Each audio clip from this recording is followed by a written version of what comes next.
My name is Matt Crary. I'm a deaf man. I cannot hear my own voice, so there's no telling how this will turn out. But this is my poetry book, Hypotenuse. It was when Seattle accidentally on purpose triggered a heart care emergency that I pulled it together from my long-standing practice of writing poems. I'd like to read from it for you.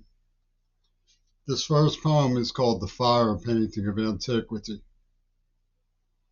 In the common tongue, it works as follows.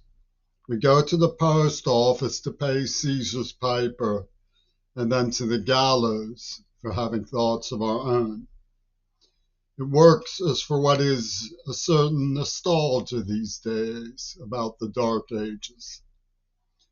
Mephistopheles told an old porn star who was inquiring about his retirement plans that souls are worthless and Faust is passé. I'd rather pick out used Pontiacs and Fords, he snickered. Nettles, Pismires, Hieronymus Bosch, wash your hands of Hades. No one escapes being punished by fire, purified by fire. Let us talk casually of Black Plague, like two men seated on the bench at the station. Hell is an old money ploy. It exists so you'll wear a cardboard sign when you go mad. Hush, said my Christian friend. Mephistopheles can hear you. You aren't a fool. You know you will burn for your ways. I said I empathize with them. The sort of things being done to those girls in those films are the sort of things that were done to me. No, he said, shaking his head sadly. You are not fast, you are foolish. Yet I protested still. Flames hot enough to melt diamonds bring flowers to our world every day. Rot if you must. Sit like a nun sealed in glass, be human vultures. Embark on the grisly task of cutting out a man's heart to appease the gods, in front of a constituency jonesing to see someone die. Sang the tiny twins of Mothra, there is a balm in Gilead, and we shall overcome. If fire consumes the flesh until pain itself becomes vapor, how then do we come to speak of hell eternal? And how far removed is water really from fire? As I asked, he sat shocked still. All around I felt Lucifer's wings beating. The crowd on the trains fell to pushing and shoving. We lunged gasping for oxygen in the sulfuric blackened strophe, antistrophe, and catastrophe. But this conduction was mere illusion. Remained the stock still. Nothing had changed. No one else had noticed. God, I rushed to say, seeming abridged but suddenly sure, does not want worship, but only a chance to explain. Think of Saturn, haloed for beauty. The moon artfully aligned to earth like the strings of Brooklyn Bridge. Light of Rembrandt was said by Dali to burn dim because its fire is eternal. And we speak positively of Kennedy's eternal flame. Sang the tiny twins of Mothra, there is a balm in Gilead, and we shall overcome.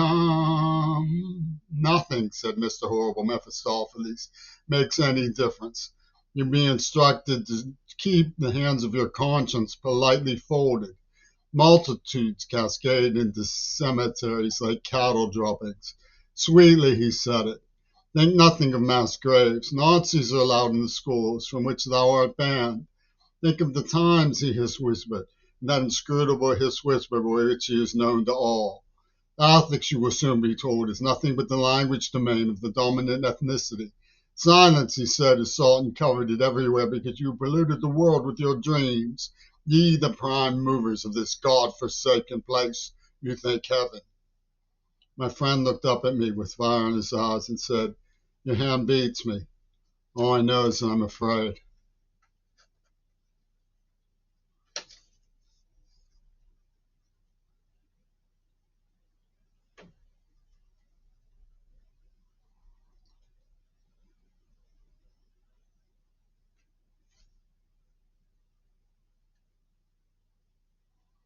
This is called How Do You Do Like an Angel.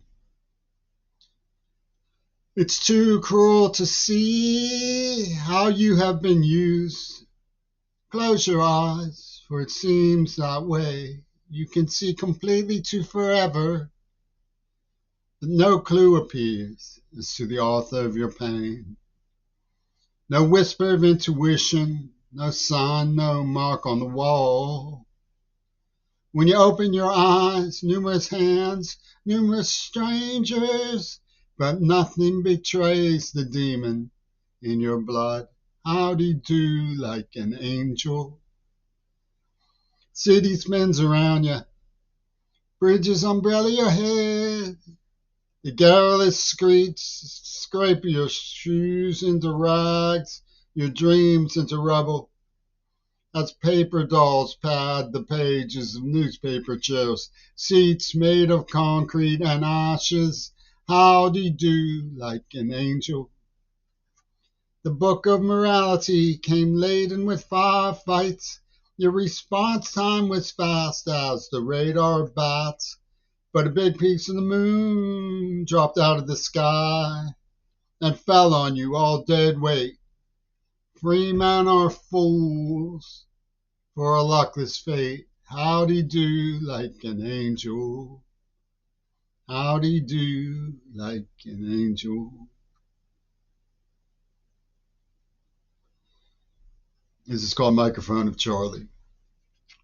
The trees is nailed in Brooklyn, magnificent purple of coal. When all my colors go at the old microphone of Charlie. While Noriko dreamed Key Largo in a butterscotch Iowa bar, tagging along Billie Holiday and Poe. The rats of Tang held kosher in Bedlam. The charnel house was a bore. Trees is nail in Brooklyn, magnificent purple of coal. When all my colors go at the old microphone of Charlie. Strange seams, the circles of Dante, shied sickos to give us a thrill. The pea shooter scattered in Spanish, the hubbub down on the pill. Trees are nail in Brooklyn, magnificent purple of coal. When all my colors go, at the old microphone of Charlie.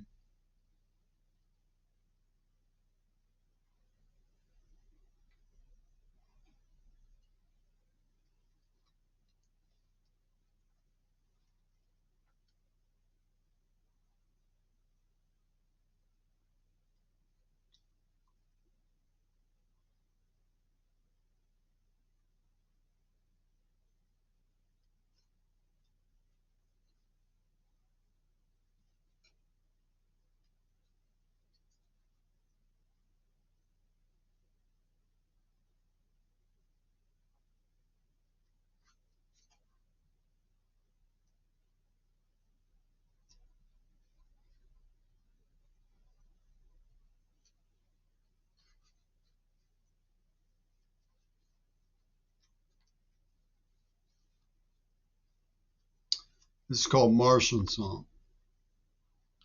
I call upon the muse, get hold of my dream.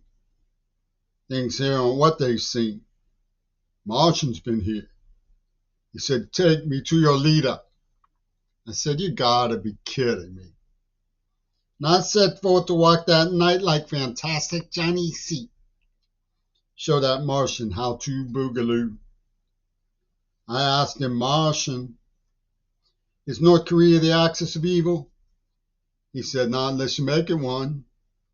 I said, Martian Luther King, show us how to change. He said, you got me wrong, kid. I'm just here for fun and games. Now I proceeded to walk that night like fantastic Johnny C. Show him how earthlings learn to boogaloo. But that dang Martian be just like his old man. I suppose I see antenna sticking straight forth and up on out of your head. So I invite you to walk with me this night, just like fantastic Johnny C. Show this word that Martians too can boogaloo.